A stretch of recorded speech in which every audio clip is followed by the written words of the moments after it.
മോനായിരുന്നു. എല്ലാവർക്കും happy fathers day wish ചെയ്യാണ്. ഞാൻ എൻ്റെ ഫാദറിനെ കുറിച്ച് ഓർക്കുമ്പം അച്ഛൻ മരിച്ചിട്ട് ഇപ്പം 12 വർഷമായി. 2012 അച്ഛൻ മരിച്ചത്. അച്ഛ കാരണമാണ് ഞങ്ങളിവിടെ വന്നത്.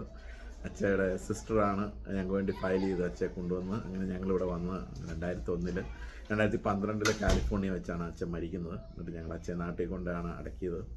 എന്നിട്ടാണ് ഞങ്ങളിവിടെ വന്നത്. അച്ഛയെക്കുറിച്ച് ഓർമ്മകളെന്ന് പറഞ്ഞാൽ ഒത്തിരി ഓർമ്മകളുണ്ട്. എന്നെ ആദ്യമായിട്ടൊരു സിനിമ കൊണ്ട് തിയേറ്ററിൽ കൊണ്ട് കാണിച്ചത് അച്ഛയാണ്. അതാണ് ഞാനിപ്പം പെട്ടെന്ന് ഓർക്കുന്ന കാര്യങ്ങൾ. പിന്നെ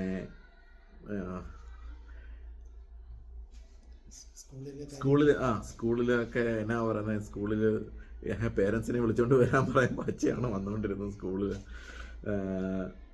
പിന്നെ ഞങ്ങളുടെ സ്ഥലം മാമ്മൂട്, ചങ്ങനാശ്ശേരി മാമ്മൂട് എന്ന് പറഞ്ഞ സ്ഥലത്താണ്. അവിടുത്തെ സെൻറ്റ് പോസിയസ് ചർച്ചിലാണ് ഞങ്ങൾ പോകുന്നത്. ബ്രദർ ഒരു ചേട്ടനുണ്ട്. ഞാൻ രണ്ടാമത്തെ മോൻ. ഞങ്ങൾ 2 വയസ്സിന് വ്യത്യാസമാണ്. ഡാഡിയുടെ ചെറുപ്പകാലത്തിലെ ഓർമ്മകൾ പറഞ്ഞപ്പോഴേ വേറെ എന്തെങ്കിലും പ്രത്യേകം ഡാഡിയുടെ ജോലി അത് സംബന്ധിച്ചൊക്കെ എന്തെങ്കിലും പറയാനുണ്ടോ?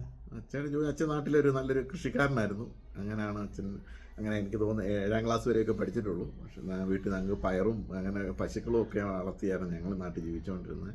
ഇവിടെ വന്നപ്പോൾ അച്ഛൻ ഗ്യാസ് സ്റ്റേഷനിലാണ് ജോലി ചെയ്തുകൊണ്ടിരുന്നത്. ഞങ്ങൾ സ്കൂളിലൊക്കെ പഠിക്കുന്ന ഒരു സമയത്ത് അച്ഛ ഇങ്ങനെ ഗ്യാസ് സ്റ്റേഷനിൽ ജോലി ചെയ്യും. രാത്രി നൈറ്റായിരുന്നു ഇന്നും ചെയ്തുകൊണ്ടിരുന്നത്.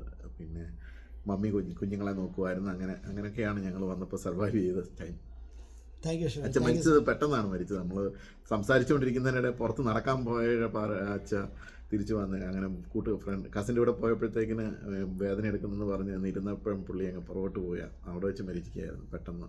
സോ ഇറ്റ് വാസ് ഭയങ്കര ഷോക്കിംഗ് ആയിരുന്നു പെട്ടെന്ന് അറിഞ്ഞപ്പോഴത്തേന്. He was only 58 years old that time.